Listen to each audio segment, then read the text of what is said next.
In the last part, we saw that Xiao was remembering Xiao Ce. The clear, pale moonlight shone on the ground, illustrating the beauty of the crabapple flowers by the roadside. They glowed a bright red, like the color of high-grade cosmetics. As the wind blew across them, the flower petals fluttered in midair before landing on Xiao's hair and clothes. Foxy Xiao, did you like anyone else before?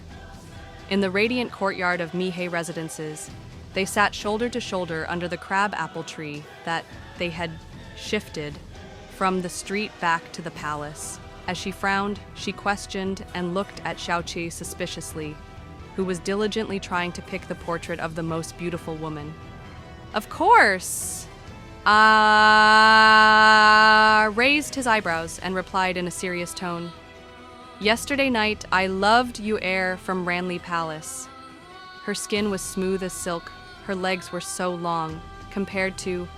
Shut up, shut up! Xiao interrupted him as she frowned. I'm talking about that kind of like. It's like... Xiao Ce looked at her from the side of his eyes and added in disdain. Like how that UN fellow likes you, right?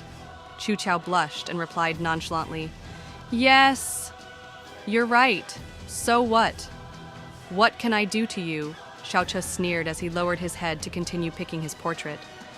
After a while, he suddenly nodded and exclaimed. Xiao was stunned as she asked, "What was that for?"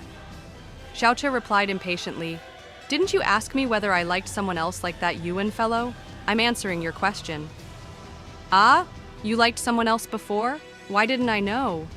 Xiao Ce laughed heartily as he looked up towards the sky, saying with a glimmer in his voice, "If you could guess my thoughts that easily, wouldn't I lose all my face?"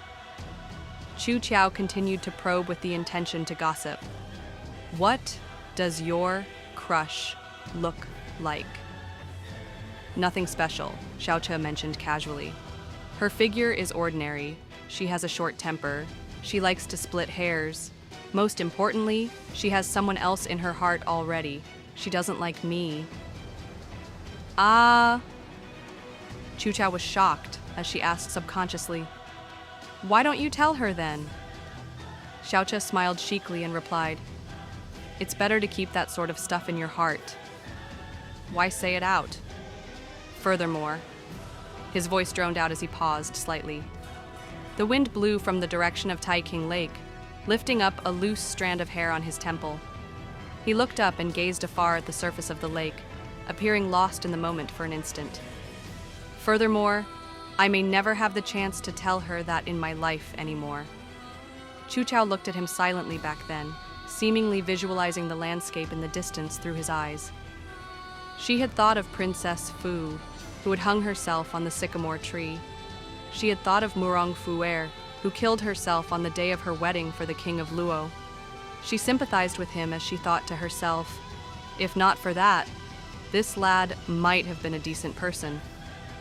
Her eyes started to water up again as the tears flowed down her face. The cold winds blew as the red petals of the crabapple flower scattered around in midair, making the sight seem like a flower storm. The desolate winds swept through the city, leaving behind it a trail of red. The black curtains in the palace were replaced with white ones. In one night, the emperor had passed away, while the empress dowager had killed herself. For the next 49 days, the funeral bells rang out as the nation grieved. On the day Xiao Ce was buried in the imperial mausoleum, Xiao moved out of Jinwu Palace. As the autumn leaves became a rarity, the landscape looked bleak. She was dressed in a cotton-white dress as she stood atop Cylon gates, looking at the party, sending him off on his final journey as they disappeared at the end of the street.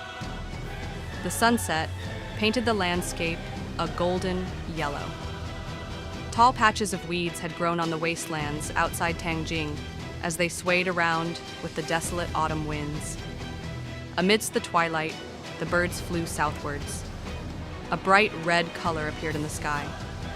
As her shadow became longer and thinner, it reflected onto the city walls of Tangjing, which had gone through hundreds of years of storms.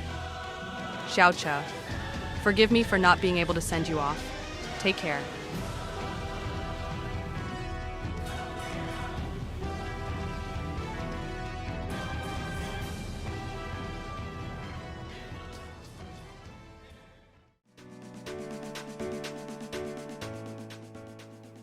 Thank you so much for watching. Stay with me, subscribe to the channel, and like the video.